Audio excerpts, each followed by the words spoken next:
Hi hello అండి, ఎలా ఉన్నారు? నేనైతే చాలా చాలా బాగున్నాను. మీరందరూ కూడా బాగుండాలని మనస్ఫూర్తిగా కోరుకుంటున్నాను.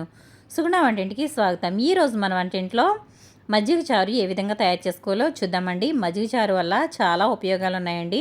పెరుగు తింటే వేడి చేస్తుంది, అలాగే మజ్జిగ తింటే చలువ చేస్తుంది.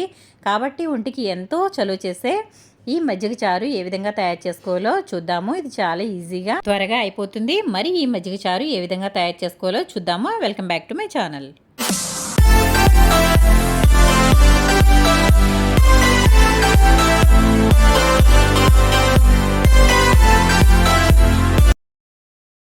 ముందుగా నేను ఇక్కడ ఒక గిన్నె అయితే తీసేసుకుంటున్నాను. ఈ గిన్నెలో నేను ఒక 1/2 లీటర్ వరకు పెరుగు అయితే వేసేసుకున్నాను. మీకు ఎంత అయితే సరిపోతుందో అంత పెరుగు వేసుకుంటే సరిపోతుంది. దీనికి క్వాంటిటీ అనేది ఏమీ లేదండి, కాబట్టి ఎంతైనా తీసుకోవచ్చు. ఆ తర్వాత 2 పెద్దగా ఈ విధంగా సన్నగా కట్ చేసుకున్న ఉల్లిపాయలు, అలాగే 4 పచ్చిమిర్చిని పొడవుగా కట్ చేసుకుని ఇవన్నీ కూడా ఇందులో వేసుకోవాలి. ఇవి వేసుకున్న తర్వాత ఒకసారి గరిటెతో అయితే బాగా కలుపుకోవాలి. ఇది గరిటెతో కన్నా చేతితో కలుపుకోవడం వల్ల చక్కగా కలుస్తుందండి. ఉల్లిపాయలు చక్కగా ఇందులో పెరుగులో మగ్గి బాగుంటాయి. కాబట్టి ముందుగా నేను ఇక్కడ ఒకసారి గరిటెతో అయితే కలిపేస్తున్నాను. చూసారు కదా, ఇలా అయితే గరిటెతో అయితే కలిపేశాను. ఇప్పుడు చేతితో అయితే కలుపుకుందాము.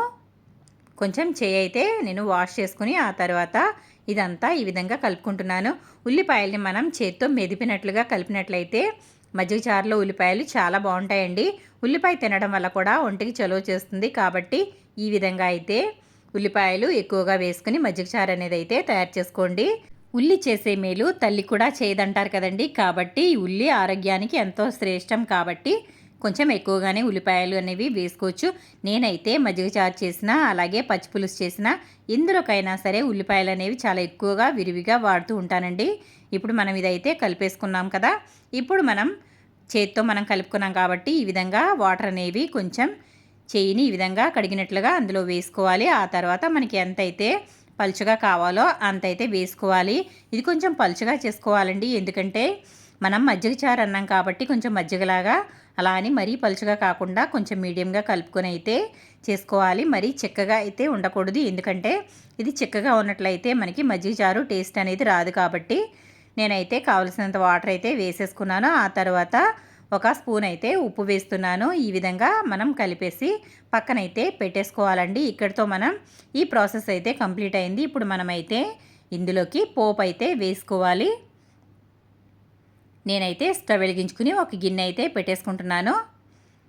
ఈ విధంగా గిన్నె అయితే పెట్టేసుకున్న తర్వాత దీంట్లో కొంచెం ఆయిల్ అయితే వేసుకోవాలి. మనకి మజ్జిగ చారు తాలింపు కాబట్టి ఎక్కువగా ఆయిల్ అనేది వేసుకోకూడదు, తక్కువగా వేసుకుంటే సరిపోతుంది. నేనైతే 2 స్పూన్ల వరకు మాత్రమే ఆయిల్ అనేది వేశాను. ఇప్పుడు ఈ ఆయిల్ కొంచెం వేడైన తర్వాత ఇందులో మనం 3 వెల్లుల్లిపాయలని ఈ విధంగా కొంచెం దంచి పెట్టుకోవాలండి. ఆ తర్వాత ఒక 4 ఎండుమిర్చి వేసుకోవాలి. ఎండుమిర్చి కొంచెం ఎక్కువగా వేసుకోవచ్చు, ఎందుకంటే ఇది మనకి కారానికి బాగుంటుంది. అలాగే ఇందులో నంచుకోవడానికి కూడా ఈ ఎండుమిర్చి అనేవి పనికొస్తాయి, కాబట్టి ఎండుమిర్చి ఎక్కువగా వేసుకోవచ్చు. నేనైతే ఒక 4 అయితే కట్ చేసి వేసుకున్నాను. ఇప్పుడు ఈ 2 కొంచెం వేగనిద్దాము. ఇలా వేగిన తర్వాత మనం ఇందులో ఆవాలు, జీలకర్ర కూడా వేసేసుకోవాలి. ఇవి కూడా బాగా వేగనివ్వాలి, అంటే మనకి ఆవాలు చిటపటమనే వరకు వేయించుకోవాలి. ఆ తర్వాత ఇందులో కొంచెం కరివేపాకు అయితే వేసుకోవాలి. ఇందులో మనం పోపులో వేసేటప్పుడు కరివేపాకు కొంచెం ఫ్రెష్గా ఉన్నదైతే బాగుంటుంది, కాబట్టి నేనైతే ఫ్రెష్ కరివేపాకు అయితే వేసుకుంటున్నాను. కరివేపాకు కూడా చక్కగా వేయించేసుకోవాలి, పచ్చివాసన అనేది రాకుండా వేయించుకోవాలి. అలాగని మనం మాడబెట్టకూడదండి, మాడిపోయినట్లయితే మొత్తం టేస్ట్ అంతా కూడా మారిపోతుంది. కాబట్టి పోపు ఎప్పుడైనా సరే చక్కగా వేగితే ఇందులో వేసుకున్నా కూడా బాగుంటుంది. అలాగే ఇందులో నేను ఇక్కడ ఒక 1/2 స్పూన్ వరకు పసుపు అయితే వేస్తున్నాను. మనకి ముఖ్యంగా కావాల్సినది పసుపేనండి. మనకి మజ్జిగ చారు అంటే కొంచెం కలర్ ఎల్లో కలర్లో ఉంటుంది, కాబట్టి ఇందులో నేనైతే పసుపు అయితే ఒక 1/2 స్పూన్ వరకు అయితే వేసేసుకున్నాను. ఇందులో ఏమాత్రం కారం అనేది వేయకూడదండి, కాబట్టి పసుపు అయితే ఒక 1/2 స్పూన్ వేసుకున్నాం కదా. ఇది కూడా ఒకసారి కలుపుకోవాలి. ఇది ఎక్కువసేపు కలుపుకోక్కర్లేదు, వెంటనే మనం రెడీ చేసి పెట్టుకున్న మజ్జిగ చారు అయితే ఇందులో అయితే వేసేసుకోవాలి. ఇలా వేసుకున్న తర్వాత మనం వెంటనే స్టవ్ ఆఫ్ చేసేయాలండి. ఏమాత్రం ఇది వేడి అనేది అవ్వకూడదు. వేడైనట్లయితే మజ్జిగ విరిగిపోతుందండి. కాబట్టి మనం పెరుగు వేసుకోగానే స్టవ్ అనేది ఆఫ్ చేసుకోవాలి. నేను అదే గిన్నెలో కొంచెం వాటర్ అయితే వేసి ఈ విధంగా అందులో వేసేసాను. చూసారు కదా, అంతేనండి. ఎంతో టేస్టీగా ఉండే ఒంటికి చలువ చేసే మజ్జిగ చారు అయితే రెడీ అయిపోయింది. నేనైతే ఇది వేరొక బౌల్లోకి అయితే షిఫ్ట్ చేసేసుకుంటున్నాను.